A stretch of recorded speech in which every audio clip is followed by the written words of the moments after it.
Imagine this. It's past midnight on the freezing November night in Beijing. The streets are silent, thick fog hanging low, and the only light comes from the dim headlights of the bus approaching. You are waiting for the last bus home. Most people would be anxious about missing their ride, but tonight the real fear is not about being late. For the passengers of bus 375, the final bus from Summer Palace to Fragrant Hills, the nightmare begins the moment they step on board. Hello everyone and welcome back to our channel. Today I have some really creepy real life story that will leave you shocked. If you have ever experienced something terrifying, I would love to hear about it. You can send me your stories through this email and I will do my best to share them with everyone. And this email is in the description. Just one thing, make sure your stories are real. We want the really creepy stuff, no fake stories. Now, without wasting any more time, here is the story that will blow your mind. Something you have never heard before. On 14 November 1995, the bus left the Summer Palace station. On the bus were a few people and the staff. The driver was experienced and careful, making sure the bus moved safely. The younger conductor was helpful and polite. An old woman sat at the front, very alert and watching everything around her. A young man, about 20 to 22 years old, sat quietly curious about what was happening. At the back, a normal looking couple, a man and a woman, were sitting together just like any other passengers. The bus moved slowly through the thick fog. The headlights barely light up the road, and every turn feels like driving onto the wall of white. The bus is very quiet with only the engine's hum and occasional sound of passenger moving or coughing. The couple wants the bus to take the usual short route even though the fog is very thick and visibility is low. The driver, worried about the danger, suggests taking a longer, safer path to avoid any accidents. So the driver took the longer path, which was the biggest mistake.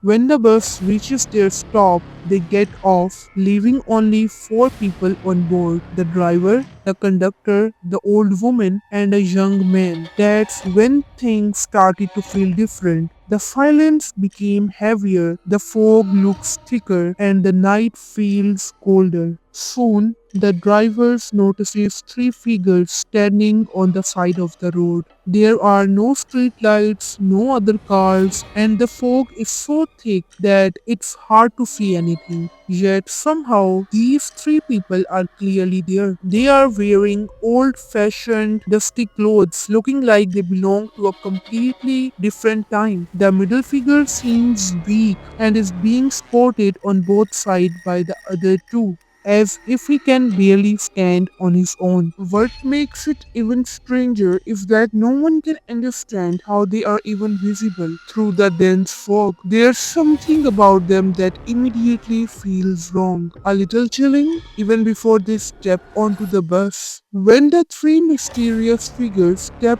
onto the bus, the atmosphere changes immediately. The conductor tries to lighten the mood, joking that maybe they are performers from the nearby theater, dressed in old costumes from the play. The old woman could not stop feeling uneasy. She kept trying to look behind, but it was so dark she could barely see the three strangers sitting at the last seat of the bus. Her heart was racing. Something about them felt very wrong. The young man sitting across from her seemed calm, looking out the window unaware of her fear. She tried again and again to glance at them. Suddenly, a gust of wind came through the back window, blowing the hair off the middle person's face. And then, what she saw made her freeze. That man had no face. Yeah, he had no face at all. So what does it mean? It's not a human. Then her eyes went down to look at their legs. At first she thought maybe it was a trick of the dark, But then she realized their feet were not touching the floor. They had no feet, like they were not human anymore. Her heart pounded, sweat ran down her forehead. She felt a terrible icy fear. They were not normal and something very bad was about to happen. She did not know what to do. All she could think was, how do I survive this?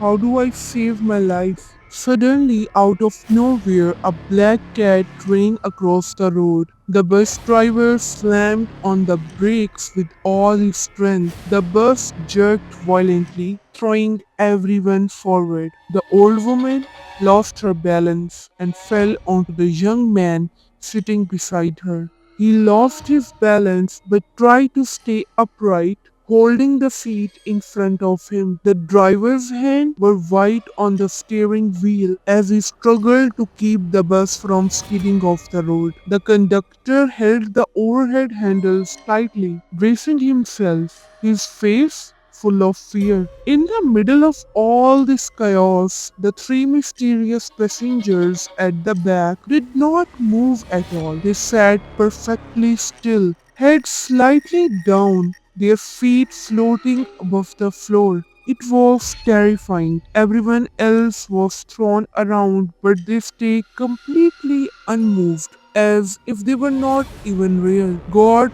helped the woman. Her heart was pounding, but somehow she stayed awake and alert. She realized this might be her only chance to survive. As the bus jerked to a stop, she grabbed the young man's arm and screamed at top of her lungs. He's stealing my purse. Get off the bus with me. The driver, frustrated and confused, shouted back, "Hey lady, why are you creating mess? So much is already happening and now you are confusing me even more." And the old woman did not stop. Her voice was loud and urgent, filled with fear. The young man looked confused and said, "I did not do anything. What's happening?" The driver, saying he could not calm her, finally said, "Fine, get off the bus. But don't drag him into this mess. We have to go."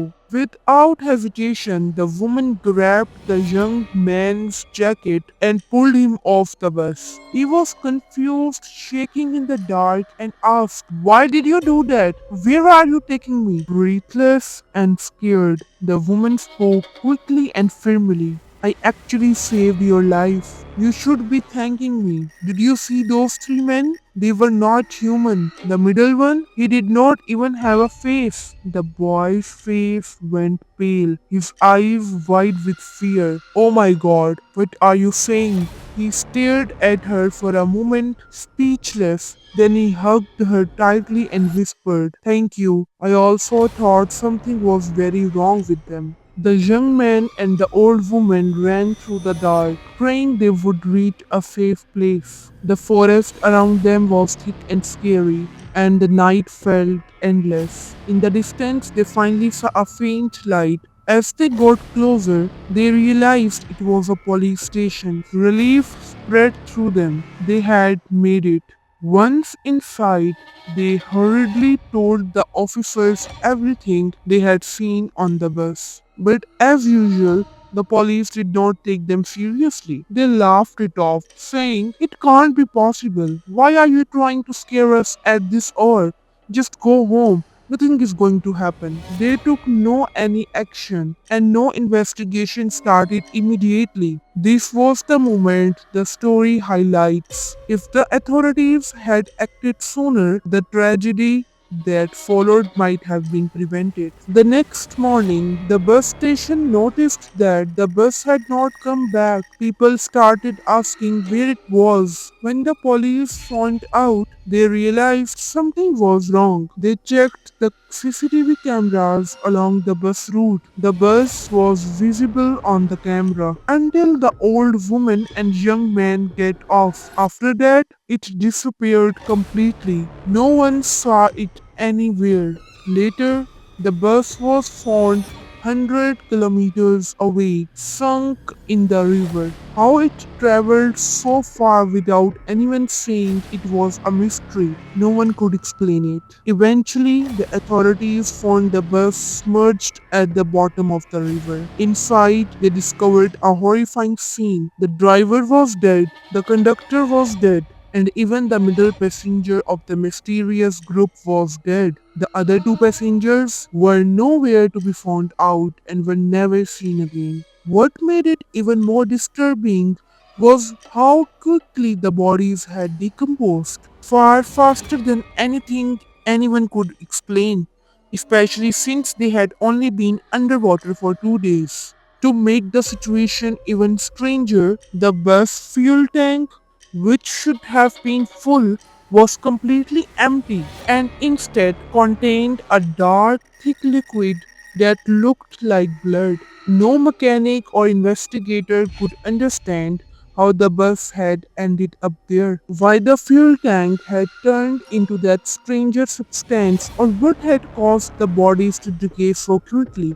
It was as if something completely unnatural had happened, leaving everyone involved terrified. This story leaves more questions than answers. Who were the three mysterious passengers? How did the bus vanish from CCTV and travel 100 kilometers? Why did the decomposition happen so quickly? Why did the old woman sense danger before anyone else? Some suggest spirits, others criminals, and some say supernatural forces hijacked the bus. No explanation ever satisfied all the questions. So imagine being on that bus.